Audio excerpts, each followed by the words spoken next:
Cinema ಅಂದ್ರೆ ಕೇವಲ ನಟನಾ ಪ್ರತಿಭೆ ಸಾಕಾಗಲ್ಲ ಅಂತೆ. ಮನೆತನ, ಫ್ಯಾಮಿಲಿ, ಬೆಂಬಲ ಇದ್ರೆ ಮಾತ್ರನೇ ಹೀರೋ ಆಗೋಕ್ಕೆ ಆಗತ್ತೆ ಅನ್ನೋ ಅಭಿಪ್ರಾಯ ಇತ್ತು. ಆದ್ರೆ ಸೌತ್ ಇಂಡಿಯನ್ ಚಿತ್ರರಂಗದಲ್ಲಿ ಕೆಲವು ಅದೆಷ್ಟು ಎಕ್ಸ್ಟ್ರಾರ್ಡಿನರಿ ಪ್ರತಿಭೆಗಳು ಇದ್ದಾರೆ.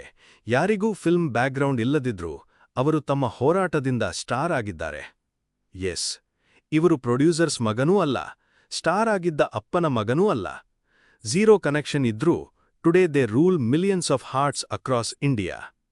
ಇಂದು ನಾವು ನೋಡೋಣ top 10 south Indian male actors who came with nothing but made it everything. ರೆಡಿಯಾ? Let's begin. ವಿಕ್ರಮ್ ಭಾರತದ ಅತ್ಯಂತ ಶಕ್ತಿಯುತ ನಟರಲ್ಲಿ ಒಬ್ಬ. ಆದರೆ ಅವರ ಬೆಳವಣಿಗೆಯ ಹಿಂದೆ ಅದೆಷ್ಟು ಸಂಕಷ್ಟಗಳಿವೆ ಅನ್ನೋದನ್ನು ಹೆಚ್ಚು ಜನರಿಗೆ ಗೊತ್ತಿಲ್ಲ. ಅವರ ನಿಜನಾಮ ಕೆನೆಡಿ ಜಾನ್ ವಿಕ್ಟರ್. ಅವರು ಜನಿಸಿದ್ದದ್ದು ಚೆನ್ನೈನಲ್ಲಿಯ ಮಧ್ಯಮ ವರ್ಗದ ಕ್ರಿಶ್ಚಿಯನ್ ಕುಟುಂಬದಲ್ಲಿ. ಸಿನಿಮಾ ಲೋಕದಲ್ಲಿ ಕಾಲಿಡೋ ಕನಸು ಇಟ್ಟ ವಿಕ್ರಮ್ ಆರಂಭದಲ್ಲಿ ಅನೇಕರಂತೆ ನಿರಾಕರಣೆಗೆ ಗುರಿಯಾಗಿದ್ರು. ಪೂರ್ತಿ ಊರ್ಜಾವಂತ ನಟನಾಗಿದ್ರೂ ಅವಕಾಶ ಸಿಕ್ಕದೇ ಹೋದದು. ಬದುಕಿನ ಖರ್ಚು ಮಾಡಲು ಅವರು ಡಬ್ಬಿಂಗ್ ಜಾಬ್ಗಳನ್ನು ಮಾಡಿಕೊಂಡು ಹೋರಾಟ ನಡೆಸಿದ್ರು. ಇದೆಲ್ಲದರ ಮಧ್ಯೆ ಏನೇನೇ ಸಮಸ್ಯೆಗಳನ್ನ ಎದುರಿಸಿದ್ರೂ ಅವರು ತಮ್ಮ ಕನಸನ್ನು ಬಿಡಲಿಲ್ಲ. ಆಗ 1999ರಲ್ಲಿ ಬಂದು ಬಡಿದದ್ದು ಸೇತು ಸಿನಿಮಾ. ಈ ಚಿತ್ರಕ್ಕಾಗಿ ಅವರು ತಾವು ಸಾದಾ ಬದುಕಿದ ಜೀವನವನ್ನೇ ಬಿಟ್ಟು ಬೇರೆಯವರಾಗಿ ಬಿಟ್ರು. ತಲೆಯನ್ನು ಮಡಿಸಿ, ತೂಕ ಇಳಿಸಿ, ಪಾತ್ರಕ್ಕೆ ಆತ್ಮವನ್ನು ತುಂಬಿದ್ರು. ಈ ಚಿತ್ರದ ಯಶಸ್ಸು ಅವರ ಜೀವನವನ್ನೇ ಬದಲಾಯಿಸಿತು. ನಂತರ ಪಿತಾಮಗನ್, ಅನ್ಯನ್ ಸಿನಿಮಾಗಳಲ್ಲಿ ಅವರು ತೋರಿಸಿದ ಅಭಿನಯವು ಭಾರತೀಯ ಸಿನಿಮಾಕ್ಕೆ ಹೊಸ ದಿಕ್ಕನ್ನೇ ತೋರಿಸಿತು. ವಿಭಿನ್ನ ಪಾತ್ರಗಳಲ್ಲಿ ತೊಡಗಿಕೊಂಡು ತಮ್ಮನ್ನೇ ತಾವು ಮೀರಿದ ನಟರು. ಇಂದು ವಿಕ್ರಮ್ ಎಂಬ ಹೆಸರಿನ ಹಿಂದೆ ಸಂಘರ್ಷ, ಸಾಂತ್ವನೆ ಮತ್ತು ಸತತ ಪ್ರಯತ್ನಗಳ ಕಥೆಯಿದೆ. ಹಿನ್ನೆಲೆ ಇಲ್ಲದೆ ಬಂದ ಈ ನಟ ಇಂದಿನ ತಲೆಮಾರಿಗೆ ಸ್ಫೂರ್ತಿಯಾಗಿದ್ದಾರೆ. ಅವರ ಕಥೆ ನಮಗೆ ಹೇಳುವುದು ಒಂದು ವಿಷಯ: ಧೈರ್ಯ, ಶ್ರಮ ಮತ್ತು ನಂಬಿಕೆ ಇಟ್ರೆ ಯಾವುದೇ ಕನಸು ಸಾಧ್ಯ. ಇದು ಚಿಯಾನ್ ವಿಕ್ರಮ್ ಅವರ ಸಾಹಸಮಯ ಪಯಣ, ನಿಜವಾದ ಸ್ವಯಂನಿರ್ಮಿತ ತಾರೆ. ನಂಬರ್ 9. ನವೀನ್ ಪೋಲಿಶೆಟ್ಟಿ. ಇವತ್ತಿನ ಯುವಜನತೆಯ ಮನಗೆದ್ದ ತಾರೆ ನವೀನ್ ಪೋಲಿಶೆಟ್ಟಿ. ಸಿನಿಮಾಗಳಲ್ಲೇ ಗಂಭೀರವೋ ಅಥವಾ ಸ್ಟೈಲಿಷ್ ಹೀರೋ ಅಲ್ಲ. ಆದರೆ ಎಷ್ಟು ನಗಿಸಿ, ಎಷ್ಟು ಪ್ರೇಕ್ಷಕರ ಹೃದಯ ಗೆದ್ದಿದ್ದಾರೆ ಅನ್ನೋದು ನೋಡಿದ್ರೆ ಅಚ್ಚರಿಯಾಗುತ್ತೆ. ಅವರು ಒಂದು ಫಿಲ್ಮಿ ಕುಟುಂಬದಿಂದ ಬಂದವರಲ್ಲ. ತಮ್ಮ ತಂದೆ ತಾಯಿ ಇಬ್ಬರೂ ಗೃಹಸ್ಥ ಜೀವನದಲ್ಲಿದ್ದ ಸರಳ ಜನ. ನವೀನ್ ಪೂರ್ತಿ ಇಂಜಿನಿಯರಿಂಗ್ ಮಾಡಿದವರೂ ಹೌದು, ಆದರೆ ಅವರ ಕನಸು ದೊಡ್ಡ ಪರದೆಯತ್ತ. ಹೆಮ್ಮೆ ಪಡುವ ವಿಷಯ ಅಂದ್ರೆ ನವೀನ್ ತನ್ನ ಸಿನಿ ಕರಿಯರ್ ಯೂಟ್ಯೂಬ್ನಲ್ಲಿ ಕೊಂಡಿ ಹಾಕಿದವನು. ಎಡವಟ್ಟುಗಳಿಂದ ಕೂಡಿದ ಸಣ್ಣ ವಿಡಿಯೋಸ್ನಲ್ಲಿ ನಟನೆ ಮಾಡುತ್ತಾ ಟೈಮಿಂಗ್ ಕಾಮಿಡಿಯಿಂದ ಪಾಪ್ಯುಲರ್ ಆದರು. ಯೂಟ್ಯೂಬ್ನಲ್ಲಿ ಫೇಮಸ್ ಆದವರು. ಆದರೆ ಹಳೇ ಸ್ಟೈಲ್ ಸಿನಿಮಾ ರಂಗದವರು ಅವರನ್ನು ಗಂಭೀರವಾಗಿ ತೆಗೆದುಕೊಳ್ಳಲಿಲ್ಲ. ಆದರೆ ನವೀನ್ ನಗುಮುಖದ ಜೊತೆ ತನ್ನ ಶ್ರಮವನ್ನು ತೋರಿಸಿದರು. ಅವರ ಮೊದಲ ದೊಡ್ಡ ಹಿಟ್ ಬಂದದ್ದು ಏಜೆಂಟ್ ಸಾಯಿ ಶ್ರೀನಿವಾಸ ಆತ್ರೇಯ ಸಿನಿಮಾದ ಮೂಲಕ. ಇಂದಿಗೂ ಜನ ಆ ಸಿನಿಮಾದ ಡೈಲಾಗ್ಗಳನ್ನು ಮರೆತಿಲ್ಲ. ನಂತರ ಜಾತಿರತ್ನಾಲು ಚಿತ್ರದ ಮೂಲಕ ನವೀನ್ ನೈಜವಾದ ಕಾಮಿಡಿ ಹೀರೋ ಎನಿಸಿಕೊಂಡ್ರು. ಎಷ್ಟೋ ಜನ ಹೀರೋ ಆಗೋಕೆ ಶರೀರ ತಯಾರಿಸುತ್ತಾರೆ, ನವೀನ್ ನಗು ತಯಾರಿಸುತ್ತಾರೆ. ಇತ್ತೀಚೆಗೆ ಬಂದ ಮಿಸ್ ಶೆಟ್ಟಿ ಮಿಸ್ಟರ್ ಪೋಲಿಶೆಟ್ಟಿ ಚಿತ್ರವು ಖಾಸಗಿ ಟಚ್ ಇದ್ದ ಕ್ಯೂಟ್ ಲವ್ ಸ್ಟೋರಿ. ಇದರಿಂದ ಕೂಡ ಅವರು ತಮಾಷೆಯ ಜೊತೆಗೊಂದು ಎಮೋಷನಲ್ ಸೈಡ್ ತೋರಿಸಿದ್ರು. ನವೀನ್ ಪೋಲಿಶೆಟ್ಟಿ ಅವರ ಯಶಸ್ಸು ನಮಗೆ ಹೇಳೋದು ಒಂದೇ ಸತ್ಯ: ಹಿನ್ನೆಲೆ ಇರ್ಲಿಲ್ಲ ಅಂತ ಅಂದೋ ತೊಂದರೆ ಇಲ್ಲ. ನಿನ್ನ ಟ್ಯಾಲೆಂಟ್ ಇದ್ರೆ, ನಿನ್ನ ಶ್ರಮ ಇದ್ರೆ ಜನ ನಿನ್ನನ್ನು ಗುರ್ತಿಸಲೇಬೇಕು. ನವೀನ್ ಅವರ ಪಯಣ ಇಂದಿನ ಯುವಕರಿಗೆ ನಿಜವಾದ ಪ್ರೇರಣೆ. ನಂಬರ್ 8. ವಿಜಯ್ ಸೇತುಪತಿ. ಇವತ್ತು ತಮಿಳು ಚಿತ್ರರಂಗದಲ್ಲಿ ಮಕ್ಕಳ ಸಲ್ವನ್ ಅಂತ ಕರೆಯಲಾಗುತ್ತಿರುವ ವಿಜಯ್ ಸೇತುಪತಿಯವರ ಪಯಣ ಒಂದು ಸಾಧಾರಣ ಮನುಷ್ಯನಿಂದ ನಟನೆ ಸಾಮ್ರಾಟದವರೆಗಿದ್ದ ಸಾಹಸಮಯ ಕಥೆ. ಚೆನ್ನೈನಲ್ಲಿಯ ಮಧ್ಯಮ ವರ್ಗದ ಕುಟುಂಬದಲ್ಲಿ ಹುಟ್ಟಿದ ವಿಜಯ್ ಜೀವನವನ್ನು ಸರಳವಾಗಿ ನಡೆಸುತ್ತಿದ್ದವರು. ಸಿನಿಮಾ ಅಂತ ದೊಡ್ಡ ಕನಸು ಇಟ್ಟುಕೊಂಡ್ರೂ ಜೀವನದ ಹೊಣೆಗಾರಿಕೆಗಳ ಕಾರಣ ದುಬೈಗೆ ಹೋಗಿ ಅಲ್ಲಿ ಖಾತೆಗಾರನಾಗಿ ಕೆಲಸ ಮಾಡಿದ್ದಾರೆ. ಆದರೆ ಮನಸ್ಸು ಯಾವಾಗಲೂ ಸಿನಿಮಾ ಕಡೆ ಇತ್ತು. ಅವರು ಚಿತ್ರರಂಗದಲ್ಲಿ ಎಂಟ್ರಿ ಕೊಟ್ಟಾಗ ಯಾವ ಹೆಸರು ಇಲ್ಲದೆ, ಪರಿಚಯ ಇಲ್ಲದೆ, ಹಿನ್ನೆಲೆಯಲ್ಲಿ ಇಲ್ಲದೆ ಬಂದವರು. ಮೊದಲಿಗೆ ಸಹಾಯಕ ಪಾತ್ರಗಳಲ್ಲಿ ನಟಿಸುತ್ತಾ ಎಷ್ಟೋ ವರ್ಷಗಳು ಹೋರಾಟ ನಡೆಸಿದರು. ಒಂದು ಸಿನಿಮಾದಲ್ಲಿ 5 ಸೆಕೆಂಡು ಕೇವಲ ಕಾಣಿಸಿಕೊಳ್ಳುವಷ್ಟು ಚಾನ್ಸು ಸಿಕ್ಕಿದ್ರೂ ಅವರು ಅದನ್ನು ಕೂಡ ಬಿಡದೇ ಇಂಟಿದ್ರು. ನಂತರ ಅವರು ನಟಿಸಿದ ಸಿನಿಮಾ ಪಿಜ್ಜಾ ಅವರ ಮೊದಲ ದೊಡ್ಡ ಯಶಸ್ಸು. ಆ ರೋಮಾಂಚಕ ಕಥೆಯಲ್ಲಿ ವಿಜಯವರು ತೋರಿಸಿದ ನಟನೆ ಜನರ ಗಮನ ಸೆಳೆಯಿತು. ಸುದ್ದು ಕವ್ವೂಂ ಚಿತ್ರದಲ್ಲಿ ಅವರ ವಿನೋದಮಯ ಗ್ಯಾಂಗ್ಸ್ಟರ್ ಪಾತ್ರ ನಟನೆಯ ತೀವ್ರತೆಯನ್ನು ತೋರಿಸಿತು. ಆದರೆ ಜನ ನಿಜವಾಗಿಯೂ ಶಕ್ತಿಯುತ ನಟ ಎನಿಸಿಕೊಂಡದ್ದು ಸೂಪರ್ ಡೀಲಕ್ಸ್ ಸಿನಿಮಾದ ಅನನ್ಯ ಪಾತ್ರದಿಂದ. ವಿಭಿನ್ನ ಕಥೆಯ ನಡುವಿನಲ್ಲಿ ಅವರು ತೋರಿಸಿದ ಎಮೋಷನಲ್ ಶ್ರದ್ಧೆ ಪ್ರೇಕ್ಷಕರ ಮನ ಗೆದ್ದಿತು. ಇಂದು ಅವರು ಮಕ್ಕಳ ಸಲ್ವನ್ ಅಂತ ಪ್ರೇಕ್ಷಕರಿಂದಲೇ ಪ್ರೀತಿಯಿಂದ ಕರೆಸಿಕೊಳ್ಳುತ್ತಿರುವವರು. ಯಶಸ್ಸು ಬರುವ ತನಕ ಕುಳಿತುಕೊಳ್ಳದೆ ನಿರಂತರವಾಗಿ ಶ್ರಮಪಟ್ಟು ತಮ್ಮದೇ ಆದ ಹಾದಿಯಲ್ಲಿ ಬಂದ ಈ ನಟ ನಿಜವಾಗಿಯೂ ಸ್ವಯಂ ನಿರ್ಮಿತ ತಾರೆ.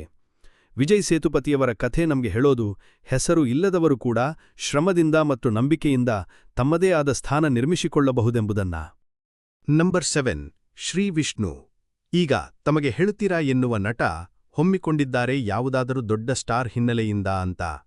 ಆದರೆ ಶ್ರೀ ವಿಷ್ಣು ಅವರ ಕಥೆ ತಲೆಯ ಮೇಲೆ ತೂಗುತ್ತಿತ್ಕೊಂಡು ಸ್ಲೋಲಿ ಸ್ಟೆಡಿಲಿ ಹಾಗೂ ಶ್ರಮದ ಜೊತೆ ಹೊರಟದ್ದು. ಅವರು ಸಿನಿಮಾ ಕುಟುಂಬದಿಂದ ಬಂದವರೂ ಅಲ್ಲ. ತಮ್ಮ ಶಿಕ್ಷಣ ಮುಗಿಸಿದ ಮೇಲೆ ಐಟಿ ಕ್ಷೇತ್ರದಲ್ಲಿ ಕೆಲಸ ಮಾಡುತ್ತಿದ್ದರು. ಬರೀ ಕನಸು ಇತ್ತು, ದೊಡ್ಡ ಪರದೆಯ ಮೇಲೆ ತಮ್ಮನ್ನು ತಾವು ನೋಡಬೇಕು ಅನ್ನೋದು. ಉದ್ಯೋಗವನ್ನೇ ಬಿಟ್ಟು ಸಿನಿಮಾ ರಂಗಕ್ಕೆ ಹಾರಿದ್ರು. ಅವರ ಪ್ರಾರಂಭ ಸುಲಭವಲ್ಲ. ದೊಡ್ಡ ಪಾತ್ರಗಳ ಕನಸು ಇಟ್ರು. ಪ್ರಾರಂಭದಲ್ಲಿ ಸಿಕ್ಕಿದ್ದು ಬ್ಯಾಕ್ಗ್ರೌಂಡ್ ಆರ್ಟಿಸ್ಟ್ ಪಾತ್ರಗಳು. ಆದರೆ ಅವರು ಯಾವ ಪಾತ್ರವನ್ನೂ ಕಡಿಮೆ ಅಂತ ಕಾಣಲಿಲ್ಲ. ಒಂದೊಂದು ಚಿತ್ರದಲ್ಲೂ ತಮ್ಮ ಅಸ್ತಿತ್ವ ತೋರಿಸಲು ಶ್ರಮಿಸಿದರು. ಅವರ ಟ್ಯಾಲೆಂಟ್ ಮೆರೆಕೊಂಡಿದ್ದು ಮೆಂಟಲ್ ಮಧಿಲೋ ಸಿನಿಮಾದಿಂದ. ಆ ಚಿತ್ರದಲ್ಲಿ ಶ್ರೀವಿಷ್ಣು ಅವರ ಸರಳ ನಟನೆಯು ನೈಸರ್ಗಿಕವಾಗಿತ್ತು. ಜನರು ಅವರಲ್ಲಿ ತಮ್ಮನ್ನು ನೋಡಲು ಪ್ರಾರಂಭಿಸಿದರು. ನಂತರ ಬಂದ ಬ್ರೋಚೆವೇರವರ ಮತ್ತು ರಾಜರಾಜ ಚೋರ ಸಿನಿಮಾಗಳಲ್ಲಿ ಅವರು ಆಯ್ದುಕೊಂಡ ಪಾತ್ರಗಳು ಯಾವ ತರಹದ ಹುಡುಕಾಟ ಮಾಡುತ್ತಿದ್ದಾರೋ ಅರ್ಥವಾಗುತ್ತೆ. ಕಾಮಿಡಿ, ಡ್ರಾಮಾ, ಇಮೋಷನ್ ಎಲ್ಲವನ್ನೂ ಸಮತೋಲನದಿಂದ ತೋರಿಸಿದ್ದಾರೆ. ಶ್ರೀವಿಷ್ಣು ದೊಡ್ಡ ಸ್ಟಾರ್ ಗ್ಲಾಮರ್ಗೆ ಓಡಿಲ್ಲ. ಬದಲಾಗಿ ವಿಭಿನ್ನ ಕಥೆಗಳಲ್ಲಿ ನಿಜವಾದ ಪಾತ್ರಗಳಲ್ಲಿ ತಮ್ಮನ್ನು ತಾವು ಸಾಬೀತು ಮಾಡಿಕೊಂಡಿದ್ದಾರೆ. ಇಂದು ಅವರು ಯುವ ನಿರ್ದೇಶಕರು ಮತ್ತು ಸಿನಿಮಾ ಪ್ರೇಮಿಗಳ ಪ್ರೀತಿಗೆ ಪಾತ್ರರಾಗಿರುವವರು. ಅವರು ತೋರಿಸಿದ ಹಾದಿ ನಮಗೆ ಒಂದು ಪಾಠ ಕಲಿಸುತ್ತೆ. ಹಿನ್ನೆಲೆ ಇರಲಿಲ್ಲ ಅಂದ್ರೇನು, ಧೈರ್ಯ, ಶ್ರಮ ಮತ್ತು ಸತ್ಯವಾದ ನಟನೆ ಇದ್ದರೆ ಪ್ರೇಕ್ಷಕರು ನಿನ್ನನ್ನು ಮರೆತೇ ಮರೆತಾರಲ್ಲ. ನಂಬರ್ 6 ರಕ್ಷಿತ್ ಶೆಟ್ಟಿ. ರಕ್ಷಿತ್ ಶೆಟ್ಟಿ ಕನ್ನಡ ಚಿತ್ರರಂಗದಲ್ಲಿ ಹೊಸ ಯುಗದ ನಿರ್ದೇಶಕರಂತೆ, ಹೊಸ ಮಾರ್ಗದ ನಟರಂತೆ ಮೂಡಿಬಂದ ತಾರೆ. ಅವರು ಬಂದ ಹಿನ್ನೆಲೆ ಸಿನಿಮಾ ಕುಟುಂಬವಲ್ಲ. ಇಂಜಿನಿಯರಿಂಗ್ ಮಾಡಿದ ನಂತರ ಖಾತರಿಯಾದ ಜೀವನವನ್ನು ಬಿಟ್ಟು ಕಲೆಯ ಕಡೆಗೆ ತಿರುಗಿದ ಸಾಹಸಿ. ಪ್ರಾರಂಭದಲ್ಲಿ ಅವರಿಗೆ ಕಷ್ಟ ಇದ್ದದ್ದು ನಿಜ. ಯಾರಿಗೂ ಪರಿಚಯವಿಲ್ಲ, ಹೊಸ ಶೈಲಿಯ ಕನಸು. ಆದರೆ 2013ರಲ್ಲಿ ಬಂದ ಸಿಂಪಲ್ ಆಗಿ ಒಂದು ಲವ್ ಸ್ಟೋರಿ ಅವರಿಗೊಂದು ವಿಶಿಷ್ಟ ಸ್ಥಾನ ಕೊಟ್ಟಿತು. ಆ ಚಿತ್ರದಿಂದ ಕನ್ನಡ ಪ್ರೇಕ್ಷಕರಿಗೆ ಹೊಸ ಲವ್ ಸ್ಟೋರಿ ಭಾವನೆ ಸಿಕ್ಕಿತು. ನಟನೆಗೂ ಹೊಸ ರುಚಿ ಸಿಕ್ಕಿತು. ನಂತರ ಉಳಿದವರು ಕಂಡಂತೆ ಮೂಲಕ ಅವರು ತನ್ನೊಬ್ಬ ಪ್ರಾಯೋಗಿಕ ನಿರ್ದೇಶಕ, ವಿಶಿಷ್ಟ ಕಥೆಗಾರ ಎನಿಸಿಕೊಂಡರು. ಈ ಸಿನಿಮಾ ದೃಶ್ಯಶೈಲಿ, ಕಥಾವಸ್ತು, ನಿರೂಪಣಾ ತಂತ್ರ ಎಲ್ಲವನ್ನೂ ಮಾದರಿಯಾಗಿತ್ತಂತೆ. ಕನ್ನಡ ಚಿತ್ರರಂಗದಲ್ಲಿ ಈ ಸಿನಿಮಾ ಒಮ್ಮೆ ಹೊಸ ಯುಗದ ಆರಂಭವಾಯಿತು.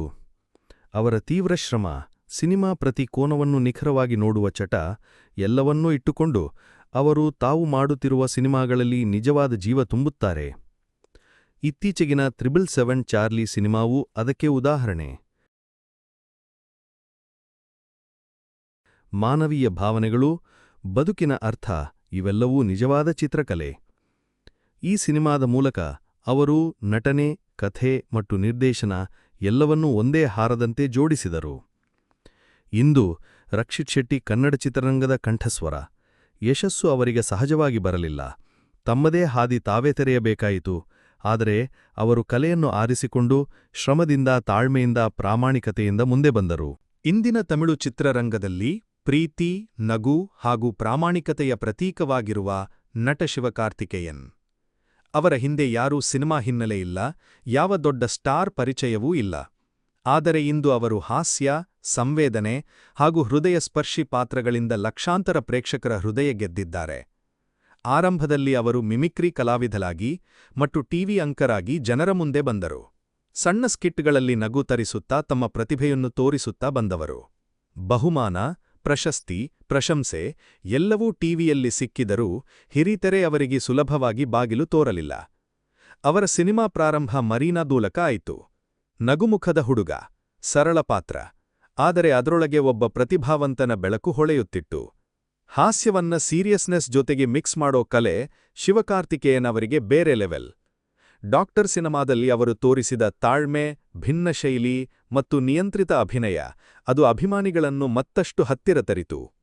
ನಂತರ ಡಾನ್ ಸಿನಿಮಾದಲ್ಲಿ ತಂದೆ ಮತ್ತು ಮಗನ ನಡುವಿನ ಸಂಬಂಧವನ್ನ ಇಷ್ಟೊಂದು ಇಮೋಷನ್ನಿಂದ ತೋರಿಸಿದಂತೆ ಯಾರೂ ಮಾಡಿಲ್ಲ. ಅವರ ಯಶಸ್ಸು ಒಂದು ದಿನದ ಕಥೆಯಲ್ಲ. ಎಲ್ಲ ಹಂತದಲ್ಲೂ ಅವರು ಜನರ ಜೊತೆ ಇತ್ತೇ ಇದ್ದಾರಂತೆ. ಅವರ ನೋವು, ಹಾಸ್ಯ, ಬದುಕು ಎಲ್ಲವೂ ಶ್ರದ್ಧೆಯಿಂದ ಅಳವಡಿಸಿಕೊಂಡಿದ್ದಾರೆ. ಇಂದು ಅವರು ನಟನಾಗಿ ಮಾತ್ರವಲ್ಲ, ಪ್ರೊಡ್ಯೂಸರ್ ಆಗಿಯೂ ಹೊಸ ಪ್ರತಿಭೆಗಳಿಗೆ ವೇದಿಕೆ ಒದಗಿಸುತ್ತಿದ್ದಾರೆ. ಇವತ್ತು ಶಿವಕಾರ್ತಿಕೇಯನ್ ಎಂಬ ಹೆಸರು ಒಂದು ಹಂಬಲದ ಸಂಕೇತ. ಯಾವ ಹಿನ್ನೆಲೆ ಇಲ್ಲದವರು ಟಿವಿ ಬಿರುಕುಗಳಿಂದ ಹಿರಿತೆರೆಯ ಬೆಳಕಿಗೆ ಬಂದ ನಿಜವಾದ ಸಾಧಕರ ಕಥೆ.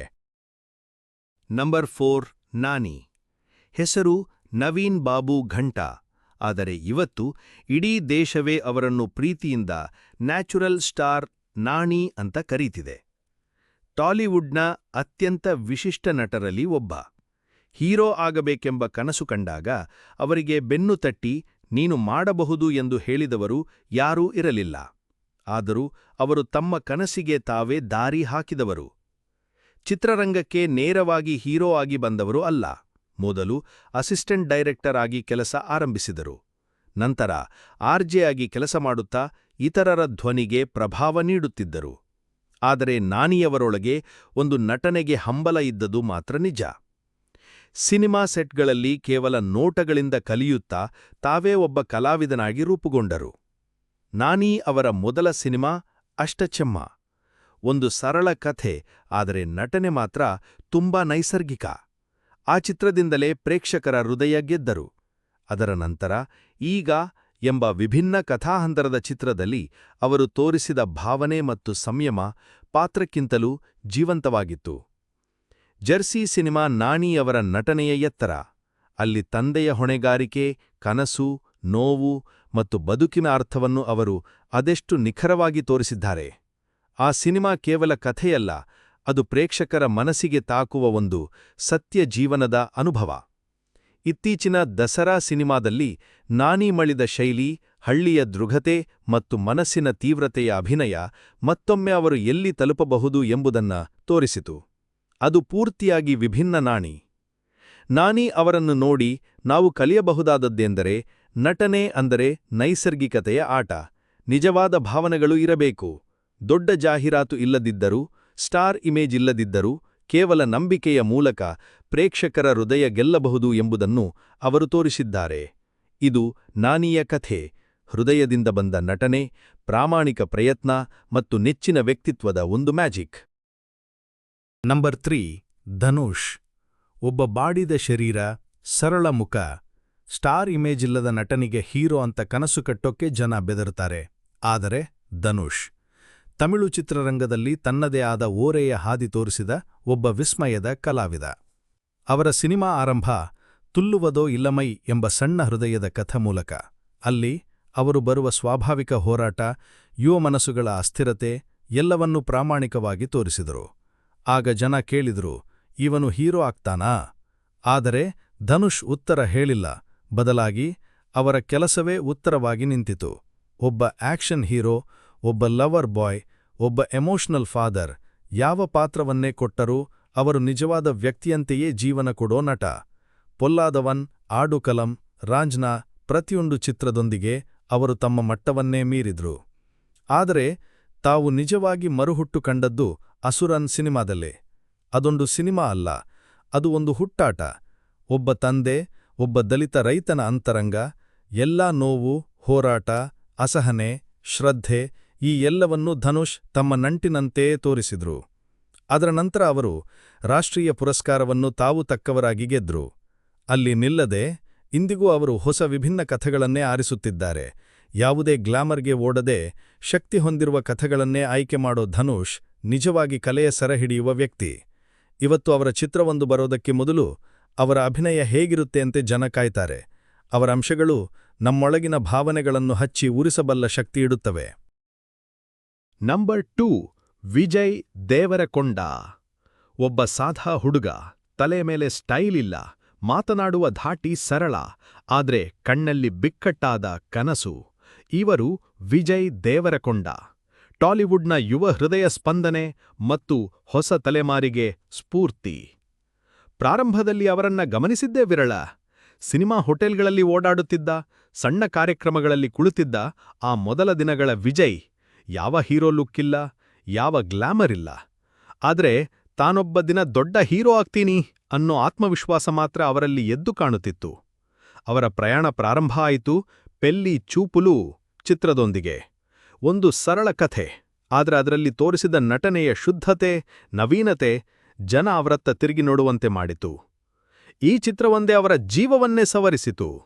ಆದರೆ ತಾವು ಸ್ಫೋಟವಾಗಿದ್ದು ಅರ್ಜುನ್ ರೆಡ್ಡಿ ಚಿತ್ರದೊಂದಿಗೆ.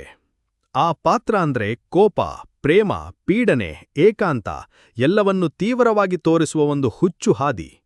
ವಿಜಯ್ ಆ ಪಾತ್ರವನ್ನ ಜೀವಿಸಿದಂತಾಯಿತು. ನಿಜವಾದ ನೋವಿದ್ದಂತೆ, ನಿಜವಾದ ಹತಾಶೆ ಇದ್ದಂತೆ. ಈ ಚಿತ್ರದ ಬಳಿಕ ಟಾಲಿವುಡ್ಗೆ ಹೊಸ ಸಂವೇದನೆಯ ಹೀರೋ ದೊರಕಿದಂತಾಯಿತು. ಅವರ ಅಭಿನಯ ಕೇವಲ ಶಬ್ದವಲ್ಲ, ಅದು ಒಂದು ಅಂತರಾಳದ ಪ್ರತಿಧ್ವನಿ. ನಂತರದ ಚಿತ್ರಗಳಲ್ಲಿ ವಿಜಯ್ ತಾನು ಹೇಗೆ ಪಾತ್ರದೊಳಗೆ ಕಾಲಿಟ್ರೆ ಅನ್ನೋದನ್ನ ಪ್ರತಿ ಸಿನಿಮಾ ತೋರಿಸುತ್ತಿದೆ. ಅವರು ಸ್ಟೈಲ್ ಐಕಾನ್ ಆದ್ರೂ ತನ್ನೊಳಗಿನ ಕಲಾವಿದನನ್ನು ಮರೆಯಲಿಂದ. ಲೈಗರ್ ಮುಂತಾದ ದೊಡ್ಡ ಬಜೆಟ್ ಚಿತ್ರಗಳಿಂದಲೂ ಅವರು ತಮ್ಮ ಕ್ರೇಜನ್ನು ಬೆಳೆಸಿದ್ರು. ಯಶಸ್ಸು ಬಂದಾಗ ಮುದ್ದಾಗಿ ಮುಗಿಯಲ್ಲ, ಎಡವಟ್ಟುಗಳು ಬಂದಾಗಲೂ ತಳಮಳಿಸದೆ ಎದುರಿಸಲು ಅವರ ಧೈರ್ಯವೇ ವಿಶೇಷ. ಇವತ್ತು ವಿಜಯ್ ದೇವರಕೊಂಡ ಅಂದ್ರೆ ಕೇವಲ ಸ್ಟಾರ್ ಅಲ್ಲ, ಒಂದು ಎನರ್ಜಿ, ಒಂದು ನಂಬಿಕೆ. ಹಿನ್ನೆಲೆ ಇಲ್ಲದೆ ಬಂದವರಿಗೂ ಈ ಲೋಕದಲ್ಲಿ ಜಾಗ ಇದೆ ಅನ್ನೋದನ್ನ ತೋರಿಸಿದ ಜೀವಂತ ಸಾಕ್ಷಿ. ನಂಬರ್ 1. ಯಶ್ ಅನ್ನೋ ಹೆಸರು ಕೇಳಿದರೆ ಮೊದಲು ನೆನಪಾಗೋದು ಕೆಜಿಎಫ್ನ ರಾಕಿ ಭಾಯ್. ಭೀಕರ ದಡ್ಡ ಲುಕ್, ಗಡ್ಡ, ಶೇಡ್ಗಳು, ಗುಡುಗುಗುಂಬಾಳಿಯ ನಡೆ. ಆದ್ರೆ ಈ ಇಮೇಜ್ ಹಿಂದೆ ಒಂದು ಸಾಮಾನ್ಯ ಹುಡುಗನ ಅಸಾಮಾನ್ಯ ಪಯಣ ಇದೆ. ಯಶ್ ಹುಟ್ಟಿದ್ದು ಹಾಸನ ಜಿಲ್ಲೆಯ ಪುಟ್ಟ ಹಳ್ಳಿಯೊಂದರಲ್ಲಿ. ಅವರ ತಂದೆ ಕೆಎಸ್ಆರ್ಟಿಸಿ ಬಸ್ ಚಾಲಕ, ತಾಯಿ ಗೃಹಿಣಿ. ಸಿನಿಮಾ ಲೋಕ ಅಂದ್ರೆ ಕನಸು. ಆದ್ರೆ ಆ ಕನಸನ್ನು ಪಾಲಿಸಿ ಹಳ್ಳಿಯಿಂಬಿರಗಣಕ್ಕೆ ಬರೋದು ಸುಲಭವಲ್ಲ. ಅವರ ಕೈಯಲ್ಲಿ ಖಾಲಿ ನೋಟ್ಬುಕ್, ಮನಸ್ಸಿನಲ್ಲಿ ದೊಡ್ಡ ಕನಸು. ಪ್ರಾರಂಭದಲ್ಲಿ ಟಿವಿ ಸೀರಿಯಲ್ಗಳಲ್ಲಿ ನಟನೆ, ಸರಳ ಶರ್ಟ್, ಜೇನುನಗೆಯ ಮುಖ. ಜನ ತಿಳಿದಿಲ್ಲ ಅವನು ಯಾವ ಮಟ್ಟದ ತಾಳ್ಮೆಯಿಂದ ಹೋರಾಡುತ್ತಿದ್ದನೆಂದು. ಸಿನಿಮಾ ಅವಕಾಶಗಳು ಸಿಕ್ಕವು, ಆದರೆ ಬೆಳವಿಕೆ ನಿಧಾನ. ಮೊದಲ ಸಲ ಡ್ರಾಮಾ, ಗೂಗ್ಲಿ ಹಿಟ್ಟಾದವು. ಆದರೆ ಅವರ ಎಚ್ಚರವಾದ ಧ್ವನಿ ಇಡೀ ದೇಶ ಕೇಳಿದ್ದದ್ದು ಕೆಜಿಎಫ್ನ ರಾಕಿ ಭಾಯ್ ಆಗಿ. ಕೆಜಿಎಫ್ನಲ್ಲಿ ಯಶ್ ಶರೀರವಲ್ಲ, ಶಕ್ತಿ ತೋರಿಸಿದರು. ಅವರ ಕಣ್ಣು, ಶಾಂತ ನಡಿಗೆ, ಗಟ್ಟಿ ಭಾವನೆ ಎಲ್ಲವೂ ಪ್ರೇಕ್ಷಕರ ಮನಸ್ಸಿಗೆ ಗುಂಪಾಗಿ ಹತ್ತಿತು. ರಾಕಿ ಎಂಬ ಪಾತ್ರದ ಹಿಂದೆ ಯಶ್ ತಮ್ಮ ಜೀವನದ ಎಳೆಯನ್ನು ಬಡಿದಂತೆ ಅಭಿನಯಿಸಿದರು. ಇವತ್ತು ಅವರು ಕೇವಲ ಸ್ಟಾರ್ ಅಲ್ಲ, ಒಂದು ಜಾತಿ, ಒಂದು ಸ್ಫೂರ್ತಿ. ಹಳ್ಳಿಯಿಂದ ಹೈದರಾಬಾದ್, ಮುಂಬೈ, ಅಂತಾರಾಷ್ಟ್ರೀಯ ಚರ್ಚೆಗೆ ಕನ್ನಡಿಗನನ್ನು ತಲುಪಿಸಿದ ಹೆಮ್ಮೆ. ಅವರ ಕಥೆ ತೋರಿಸುತ್ತೆ, ನಂಬಿಕೆ ಇದ್ದರೆ ಕನಸು ಹೊತ್ತವರು ಎಲ್ಲೂ ನಿಲ್ಲುವುದಿಲ್ಲ.